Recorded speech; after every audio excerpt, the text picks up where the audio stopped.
여러분 안녕하세요. 치카TV 성지훈입니다. 오늘은 저희 누나차 W205 C클래스 모델을 소개해드리도록 하겠습니다. C200 아방가르드 옵션입니다. 이 차는 15년식 87,000km를 뛴 자동차입니다. 영상을 보기 전에 제가 저번에 올린 C클래스 영상을 보고 오시면 좀 더 많은 부분에서 이해가 되실 겁니다. 제가 오른쪽 위에 링크를 걸어둘 테니 혹시 시청을 하지 않으셨다면 시청하고 와보시기 바랍니다. 제 차는 아니지만 모든 정비는 제가 다 하고 있습니다. 그리고 저도 가끔 빌려 타고 있습니다. 오늘은 간단하게 C클래스 차에 대한 리뷰와 중고 C클래스 2024년에 중고차로 추천할까?에 대해서 말해보겠습니다. 이 차도 중고로 구입해서 아주 잘 타고 있습니다. 작년 2023년 7월에 72,000km 뛰었던 차량을 2,130만원에 구입했었어요. 지금이 2024년 7월이니까 거의 1년 동안 15,000km 정도를 뛰었습니다. 짧게 이 차에 대해서 이야기해보겠습니다. 영상을 보기 전에 지금 이 차에 보조 배터리 경고등이 떠 있습니다. 토요일날 경고등이 뜨고 지금 촬영일이 월요일인데 주말에 경고등이 떠서 아직 수리를 못했습니다. 이 부분 감안하고 봐주시면 감사하겠습니다. 가장 먼저 일반적으로 많이 팔리는 C클래스와 가장 크게 다른 점은 시트의 색상입니다. 이 차의 시트 색상은 베이지 색깔입니다. 대부분의 C클래스 차량 매물들이 검정색 매물인데 이 차는 베이지 색상입니다. 다른 매물을 선택하지 않고 이 차를 선택한 가장 큰 이유이기도 합니다. 일반적인 검정색 시트보다 훨씬 밝아서 차의 분위기가 더욱 좋은 것 같습니다. 심지어 전 차주가 내비게이션도 더욱 큰 화면으로 달아놨습니다. 보니까 그냥 안드로이드 태블릿을 달아둔 거더라고요. 그래서 구글 플레이 스토어에 로그인을 하고 네이버 지도나 티맵, 카카오 지도를 다운받아서 내비게이션으로 사용할 수 있습니다. 또 벤츠 순정 멀티미디어도 정상적으로 이용을 할 수 있고 큰 화면으로 볼 수 있어서 정말 좋은 것 같습니다. 다만 순정 멀티미디어는 터치가 되지 않아서 반드시 컨트롤러로 조정을 해야 합니다. 이 바퀴의 휠도 전 차주가 AMG 휠로 바꾸셔가지고 기본 아방가르드 휠보다는 더욱 이쁜 느낌이 납니다. 일반 휠도 이쁘지만 AMG 휠로 바꾸니까 훨씬 이쁜 것 같아요. 근데 이 휠은 순정이 아니고 싸제인 것 같아요. K카에서 진단을 받았을 때 순정이 아니고 싸제 휠이라고 쓰여져 있었는데 실제 AMG 휠과 자세하게 비교해보면 퀄리티 차이가 나는 것 같습니다. 자, 그럼 이 차에 대해 설명은 다 했으니 실제로 운행을 하면서 느낀 벤츠 C클래스의 장점과 단점을 말해보겠습니다.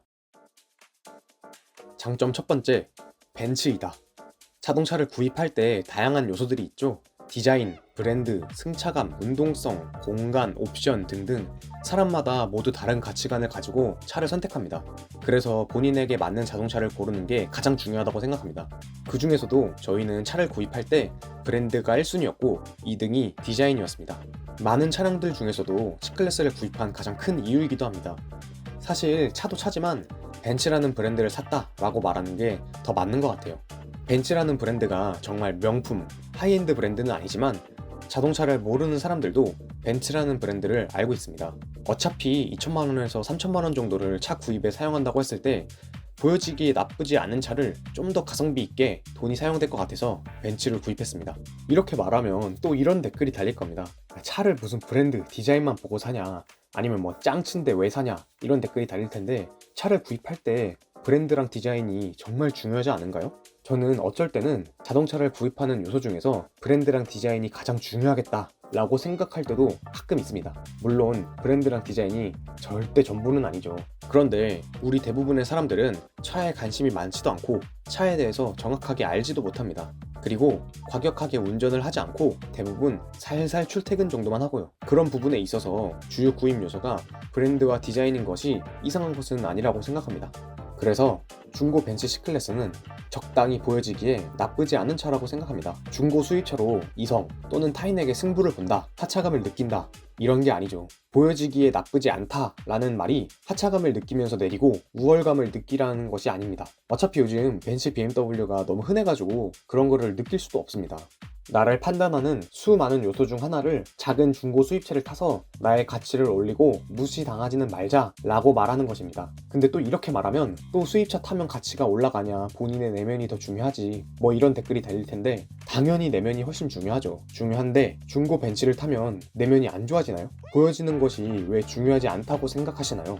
물론 사람에 따라서는 본인을 낮추고 보여지는 것에 신경 쓰지 않는 것이 정말 멋있는 것이다 라고 생각할 수도 있지만, 저희는 엄청 잘생기지도 엄청 이쁘지도 그리고 엄청 유명하지도 않기 때문에 보여지는 것을 적당히는 신경 써야 한다고 생각합니다. 그리고 특히 이성을 만날 계획이 있다면 더욱더 본인을 가꾸는 게 중요하다고 생각합니다. 그렇게 꾸미지 않으면 이성을 만나서 이야기할 기회조차 없을 것이라고 생각합니다. 보여지는 것을 어느 정도 적당히 신경 쓰면서 본인의 가치를 더욱더 높이는 것이 더욱 좋은 거 아닌가요? 저는 그렇게 생각하기에 어떻게든 저의 가치를 높이려고 하고, 보여지는 것도 최대한 무리하지 않는 선에서 깔끔하게 다니려고 합니다. 두 번째 장점은 디자인입니다. 출시된 지 10년이 지났지만 아직도 보기에 이쁜 것 같습니다. 저는 이때 당시 벤츠의 디자인을 좋아하는데, 멀리서 보면 저게 C클래스인지 E클래스인지 구분이 안 갈 때도 있어요. 그만큼 이때 당시 C클래스, E클래스, S클래스의 디자인이 정말 이쁜 것 같습니다. 디자인과 인테리어가 이쁘니까 적당한 가격을 지불하고 더욱더 좋은 차를 타는 느낌을 나게 합니다. 이 부분이 자동차를 소유하고 운행을 하면서 느끼는 장점이라고 생각합니다. 특히 같은 시대에 나온 BMW F바디 3 시리즈랑 실내를 비교했을 때 제 눈에는 C클래스가 훨씬 고급스러워 보입니다. 실제로 버튼들을 눌러보면 이 차가 고급차는 아니지만 그래도 나름 고급차 느낌이 납니다. 버튼들의 조작감 하나하나 신경 써서 만든 느낌이 나는데, 이러한 사소한 부분들을 신경 써서 만든 것이 브랜드의 가치를 높여주는 것 같다라는 생각을 했습니다. 실내 소재들을 가까이서 보면서 만지면 좋은 소재를 쓰지는 않았습니다. 하지만 좋은 소재가 아님에도 보기에는 좋아 보이게 만드는 것도 인테리어를 이뻐 보이게 한 것 같습니다. 이것도 벤츠가 잘하는 것 중 하나라고 생각합니다.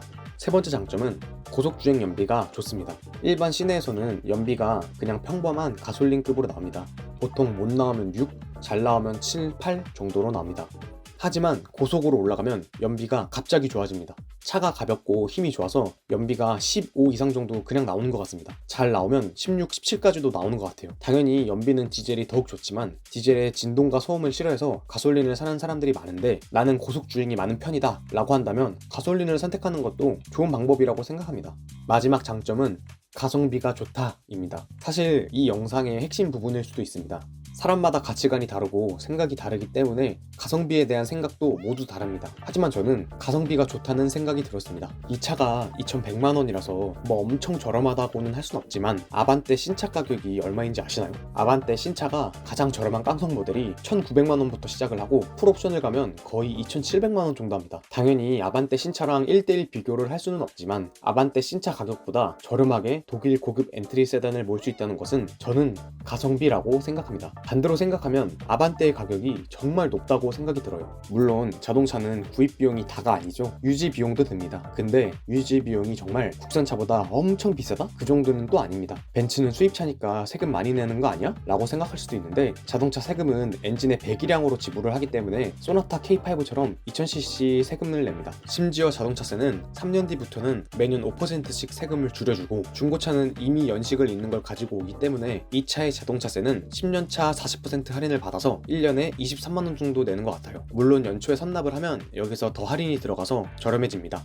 수입 중고차 타면 수리비 폭탄 아니야? 라고 생각하실 수도 있는데, 실제로 수리비는 국산차보다 돈이 더 많이 듭니다. 그리고 이 차도 엔진 미션 이런 거 언제 망가질지 모릅니다. 저도 이 차는 안 망가져 라고 확신을 할 수는 없습니다. 하지만 엔진 미션이라는 기계장치가 사실 소모품 관리랑 오일류 관리만 잘 해주면 쉽게 그렇게 고장나는 부품들이 또 아닙니다. 그리고 벤츠, BMW 같은 차량들은 정말 전 세계 어딜 가도 보이는 자동차입니다. 그 말은 뭐냐? OEM, 애프터 부품들이 정말 많기 때문에 여기서도 금액을 많이 아낄 수 있습니다. 당연히 국산차가 저렴하지만 터무니없는 수리비가 나서 수리를 못할 정도는 아니다 라는 뜻입니다. 특히 간단한 경정비 같은 경우에는 국산차 대비해서 정말 큰 차이가 나지는 않습니다. 제가 수리비 내역은 따로 영상을 만들어서 자세하게 말해보겠습니다. 그래도 간단하게 이 차의 지금까지 정비 금액을 말해보면, 차를 구입하고 간단한 경정비로 엔진오일 세트 교환, 에어컨 필터 교환, 브레이크 오일을 교환했습니다. 그리고 비용은 공인비 포함해서 20만 원에 끝냈습니다. 물론 오일류들은 직접 구입해서 공입나라에 갔습니다. 중고로 차를 사왔으니 브레이크 오일까지 갈았는데, 브레이크 오일 빼고 엔진 오일만 갈았다고 하면 10만 원 초중반대로 교환이 가능하겠죠. 심지어 이번에는 하체에서 소리가 나는 겁니다. 그냥 운전을 할 때마다 하체에서 끼익끼익 소리가 나고, 차량 앞부분을 눌러봐도 소리가 엄청 심하게 났습니다. 그래서 찾아보니까 이게 C클래스, E클래스, S클래스 할 거 없이 나타나는 벤츠의 하체 소음 고질병이더라고요. 하지만 고질병은 뭐다? 반대로 말하면 많은 차주들이 겪는 현상이기 때문에 검색만 하면 모든 정보가 다 나와 있습니다. 그래서 조수석과 운전석 쪽에 로어암과 텐션암 부품을 구입해서 또 공임나라에 가서 수리를 했고 공임비 포함해서 90만원 정도 들었습니다. 이제 이 부품은 또 몇만 킬로까지는 수리 걱정을 안 해도 됩니다. 정식 센터에 갔으면 몇백만원 했을 텐데 애프터 부품으로 하면 비교적 저렴하게 수리가 가능합니다. 만약에 사고가 나면 보험 처리를 하면 됩니다. 그 대신에 자차 보험비는 국산차와는 차이가 좀 납니다. 특히 나이가 어릴수록 보험비는 더욱더 많이 나오긴 합니다. 그래서 내가 나이가 어리다면 보험비 때문이라도 많은 고민을 해야 한다고 생각합니다. 와, 그러면 진짜로 중고 C클래스 사야 하는 거 아니야? 라고 생각할 수도 있지만 그건 또 아닙니다. 단점도 엄청 많은 차입니다. 벤츠 C클래스의 단점을 알려드리겠습니다. 단점 첫 번째, 가솔린인데 엔진 소리가 시끄럽습니다. 당연히 디젤 모델보다는 조용하긴 하지만 가솔린 엔진이라고 기대하고 소리를 들으면 놀라실 수도 있습니다. 처음 차 소리를 듣는 사람들은 디젤 엔진이라고 생각할 정도입니다.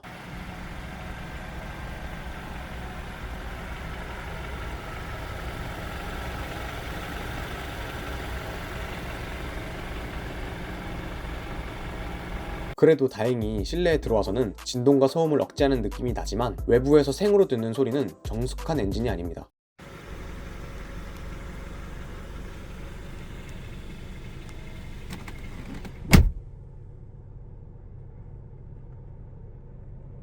만약 중고로 구입할 예정이라면, 특히 내가 엔진 소리에 민감한 사람이라면 꼭 이 부분을 확인해보세요.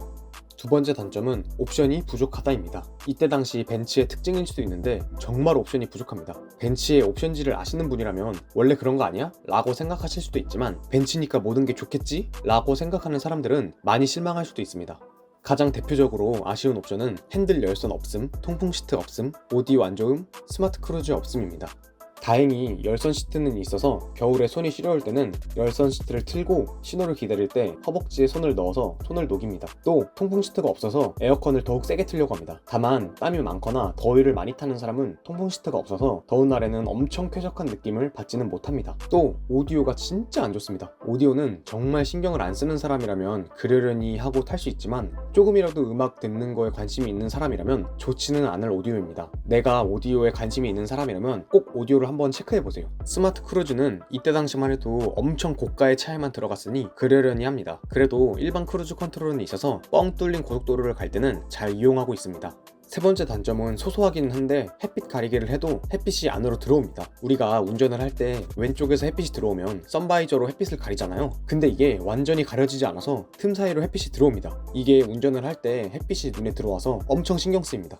또 하나는 썬루프가 수동입니다. 썬루프의 창문을 여는 거는 자동인데 햇빛 가림막이라고 하나요? 가림막을 열고 닫는 거는 수동입니다. 오케이, 많이 양보해서 C클래스에서는 그렇다고 쳐도 1억이 넘는 CLS 차량에도 이처럼 수동이라고 하더라고요. 벤츠가 이처럼 옵션 장난질을 많이 합니다. 그냥 자동으로 해줬으면 좋았을 것 같은데 이 부분은 조금 깨는 부분인 것 같아요. 네 번째 단점은 작은 실내 공간입니다. C클래스 차량 자체가 큰 공간감을 보여주는 차는 아닙니다. 만약 혼자 아니면 둘 정도 타는 게 아니고 3명 이상 타는 빈도가 높다면 실내 공간이 작다고 느끼실 겁니다. 뒷자리가 넓지 않고 뒷자리에 대한 배려가 하나도 없습니다.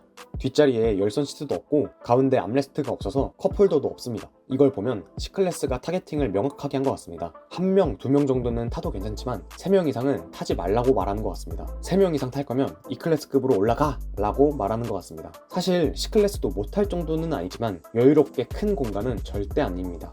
하지만 이 부분도 대부분 혼자 아니면 가끔 2명 정도 탄다면 크게 문제가 되는 것 같지는 않습니다. 큰 공간을 필요로 하는 사람은 C클래스는 맞지 않습니다. 이 부분도 구입 전에 꼭 체크해보세요.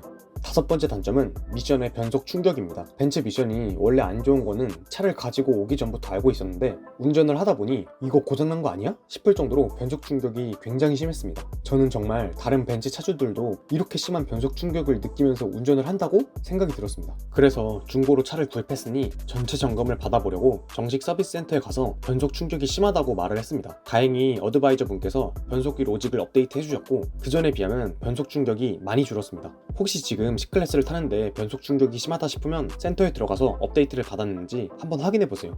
하지만 업데이트를 했다고 변속 충격이 그전보다는 나아진 것이지 아예 사라진 것은 아닙니다. 아직도 저단에서 몸으로 느껴지는 변속 충격이 가끔 올라옵니다. 스포츠 모드로 두면 충격이 많이 사라진다고들 하는데 굳이 뭘 바꾸냐 싶어서 컴포트 모드로 다니고 있습니다. 중고차로 가지고 오실 분들은 반드시 이 부분을 체크해주세요. 저는 이 부분이 승차감에도 많은 피해를 끼치기 때문에 가장 큰 단점이라고 생각합니다. 아마 벤츠가 아니고 현대기아에서 이 정도의 변속 충격이 있었다면 판매량이 많이 있지 않았을 것이라고 생각합니다. 그렇다면 다시 돌아와서 2024년에 중고차로 C클래스 차량을 추천하냐? 라고 하신다면 저는 추천합니다. 그 이유는 저렴한 가격입니다. 지금 엔카에서 C200 아방가르드 트림의 가격을 보면 1,500 정도에서 시작을 하고 2천만원 초반 정도면 괜찮은 컨디션의 차량을 가지고 올 수 있습니다. 당연히 연식과 키로수는 있습니다. 하지만 아반떼 신차의 가격이 옵션을 넣다 보면 2천만원이 넘어가고 있습니다. 그렇게 생각한다면 저는 2천만원 초반에 독일 벤츠의 엔트리 차량을 중고로 가져올 수 있다는 것은 꽤나 합리적인 가격이라고 생각합니다. 아니, 아반떼 가격이 진짜 정말 비싸네요. 심지어 중고차로 구입을 하면 이미 감가가 된 차를 구입한 것이기 때문에 감가에 대한 부담도 크게 오지 않아서 편하게 차를 운용할 수 있습니다. 그리고 보여지는 것도 괜찮고 운동 성능도 준수하고 유지비가 엄청 많이 드는 것은 아니기에 2024년에 중고차로 구입해도 괜찮다는 생각이 듭니다. 물론 풀체인지된 W206 신형 C클래스가 나오긴 했지만 가격이 너무 올라서 엄청 비싸더라고요. 가격이 비싸서 그런지 중고 매물도 많이 없고 출시된 지 얼마 되지도 않아서 감가가 많이 진행되지도 않았습니다.